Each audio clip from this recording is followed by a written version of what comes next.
Day 225, I got a motivational quote that I'm going to start with today. It goes like this: You are born weak and you die weak. What you do in between those 2 points of time is up to you. So you're born weak and then you die weak, but what you do in between those 2 points of time are up to you. Again, that's speaking about physically. This is a kind of more on the physical side. Again, spiritually, of course, you hopefully become a more, as C.S. Lewis says, a more heavenly creature as you progress through time. And hopefully you're dying spiritually the highest that you've ever been. But I'm talking, again, I kind of jump back and forth depending on the day about, motivational quotes and then some just very spirit and scripture led messages. This is going to be more for like the athletes today, the people that are maybe in my age range it can apply to anyone, but people that are really doing their best to become the best they can physically, and they're trying to eat well, and they're trying to just feel good so then they can support all aspects of their life in the strongest way possible. So again, if you're like me, you're trying to be as strong as you can physically, which then you hope continues to permeate into other aspects of your life.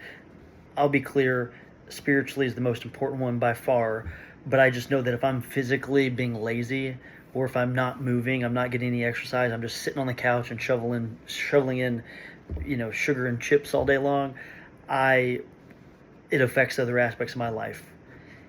I'm more tired.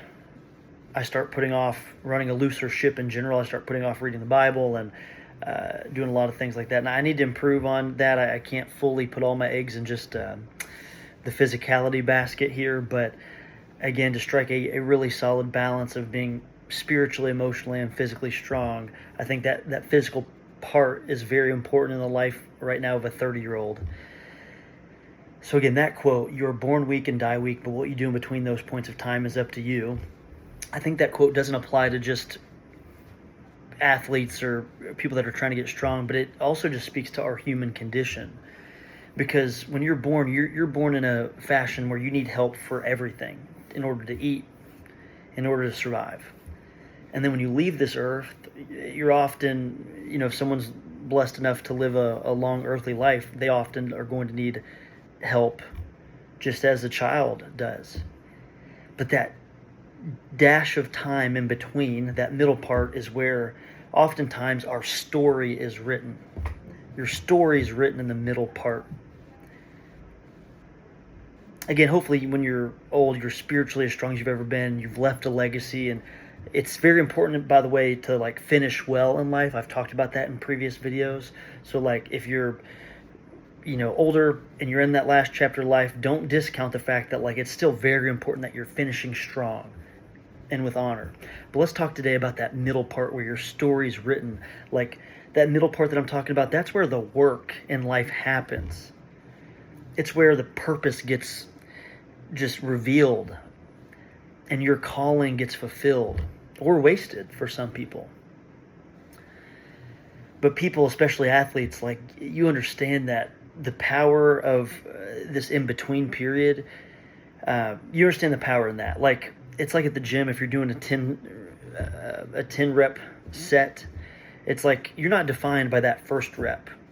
And that last rep's really important too, to finish strong. But it's those reps in the middle of that set that really define who you are. If you're bench pressing a 10 rep set, are you going to just, are you going to stop at rep 6 or 7 and just say, you know what, this is getting heavy, my arm's getting shaky? Or are you going to continue to press forward to define that set of 10 very well?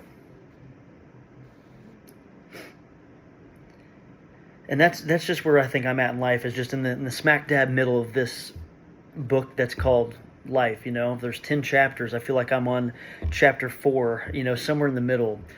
And that's where it's hard, because it can become mundane for some people, or some people want to cave or give in to the immediate gratification. But I had a video, I think last week, maybe 2 weeks ago, on this the nobility of just the mundane grind. It's sometimes your body's going to be tired. There's going to be some weeks where you don't want to show up, but are you going to continue to do all these things that are good anyways, because you know that you're in the middle of this story that's unfolding, and you want to be on your deathbed looking back in a fashion that doesn't have the regrets, but is actually looking back with just gratitude and happiness that you are pressing forward as you really pressed forward as you were unfolding and writing your story. Again, it's just like training. Like, God gives us seasons in life. Not all of them are going to feel good. Some are going to be difficult. Some are going to be filled with adversity. Some are going to be sunny and filled with momentum. But there's so many opportunities to grow and to build and honor God with this life that we've been given. So there's scripture that talks about this idea in Ecclesiastes 3, verse 1 through 5. It says, there's a time for everything and a season for every activity under the heaven. A time to be born and a time to die, a time to plant and a time to uproot, a time to kill and a time to heal, a time to tear down and a time to build, a time to weep and a time to laugh, a time to mourn and a time to dance. So that's God reminding us, like, you have time, you have a season and a window, and don't waste those things. Because you're not going to be, like, on the physical example that I started with today, like, you're not always going to be in your prime physically. You're not always going to be the fastest on the on the field if you're an athlete, or the strongest in the gym. But while you are here and while you have the opportunity to press forward and to be healthy, like, your health, like right now, a lot of people my age, it's like we're growing up, we have influence now, like we have the freedom that we didn't have when we were children, but we're still physically healthy.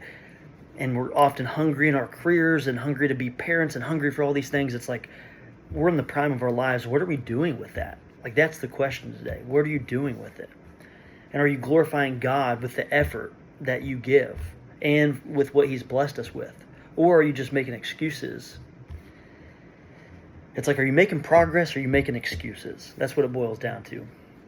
And just the reminder kind of in closing today is, like, God, He calls the available. He doesn't call the lazy. He expects us to work. If you look at Adam, even he had a job, like in the garden before the fall. Like, purpose has always been a part of God's design for us. So the question is not like, will you get an opportunity? The question is, will you be ready when the opportunity comes? And that's just what I'm thinking about. I've thought about this a lot recently. It's like, time's just something that we don't get back. And maybe it's because my parents are getting older. Maybe it's because my kids are actually growing up. I've blinked my eyes. My oldest is almost 4. And then I see myself getting older.